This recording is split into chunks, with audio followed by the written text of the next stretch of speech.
Hello and welcome to Daily Dose Radio, a 5-minute-a-day podcast studying the Psalms verse by verse, recorded here in the dining room of the Bible Bistro, located in Sharonville, Ohio. Hey there, friend. Welcome back to Daily Dose Radio here in the Bible Bistro. We're looking today at verses 12, 13, and 14, and as I said yesterday, everything changes here. This is Psalm 102, and remember now we're doing this in two parts. So part one this week ends today. Part 2 next week begins in 15 and goes through 28. So we're beginning now the second half of the psalm today, and we begin with the grand adversative, but. We've had, beginning in verses 1 and 2, we had the statement of his prayer. And he just comes right out, hear my prayer, answer me speedily. And we had all those imperatives. Hear my prayer, let my cry, hide not, incline thine ear, answer me speedily. So he's desperate for the Lord to hear him, which of course, very much like us, this is a prayer of the afflicted, and we all experience this. He's overwhelmed, he pours out his sighing before the Lord, and he complains of his trouble. We have that in 3 through 11. His days are in tight focus here because he doesn't want them to come to a close just yet. You know, he wants his days to continue, and he's made his complaint, and I guess he got it out of his system because now he says, but, and let me read verses 12, 13, and 14. But thou, O Lord, shall endure forever, and thy remembrance unto all generations. Thou shalt arise and have mercy upon Zion, for the time to favor her, yea, that set time is come.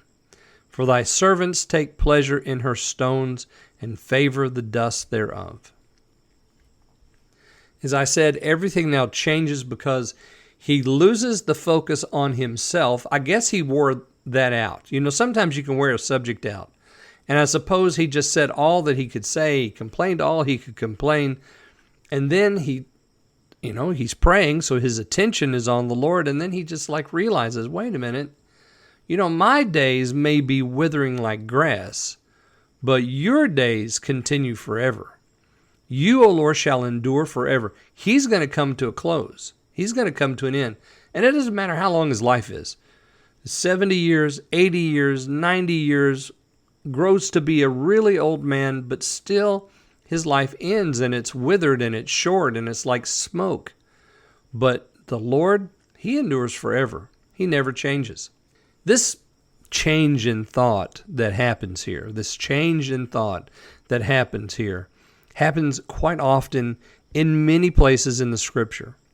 One in particular that I wrote down here, this made me think of, was over there in Psalm 22. We know Psalm 22 is the Messiah's prayer. He's on the cross. The crucified King is on the cross. And he's complaining on the cross. Well, why wouldn't he? My God, why have you forsaken me? You're so far from helping me, from the words of my groaning, my roaring. I cry in the daytime, but you hear not. In the night season, and am not silent. So just like the psalmist here in 102, in 22, the Messiah's praying, and he complains. You've not heard me. You've not helped me. You've not listened to my roaring and my groaning. I am not silent. But then he comes to verse 3 in Psalm 22, and he says, but you're holy. You see, it doesn't matter how much my experience might color my thoughts. It doesn't change the fact that God is, and that he's holy, and that he endures forever, and that he's merciful. And listen further to what Psalm 22 verse 3 says. But thou art holy, O thou that inhabitest the praises of Israel. Our fathers trusted in thee. They trusted, and you did deliver them. They cried to thee, and were delivered. They trusted in thee, and were not confounded. But I am a worm and no man, a reproach of men, and despised of the people. You see, he says of the Lord, you're innocent of my troubles. You're greater than me. You are the one who can be trusted, and I will trust in you.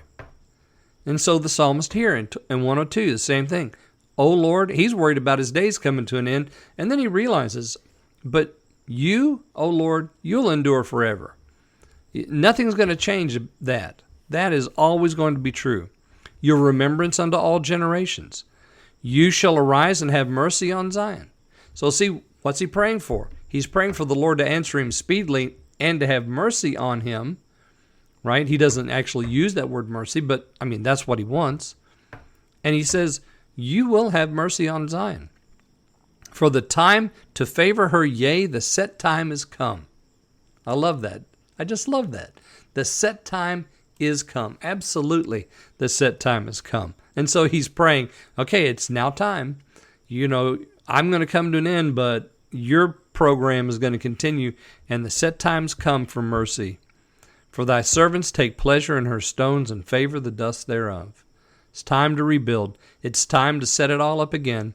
It's time, Father, even though all of this has happened, even though my bones burn like they're in a hearth, and my skin cleaves to my bones, even though all of that is happening, even though my soul is like a pelican in the wilderness, even though I'm all alone like a sparrow on a housetop, even though I have enemies, even though I eat bread like ashes, and even though you have done this to me, you will endure forever. And your mercy, you'll have it on Zion.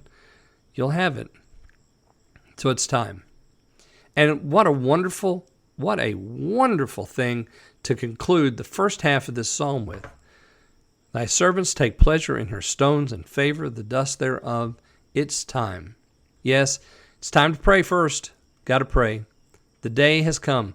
The day of prayer is here. This day of salvation is here. Call on the Lord today while he may be found.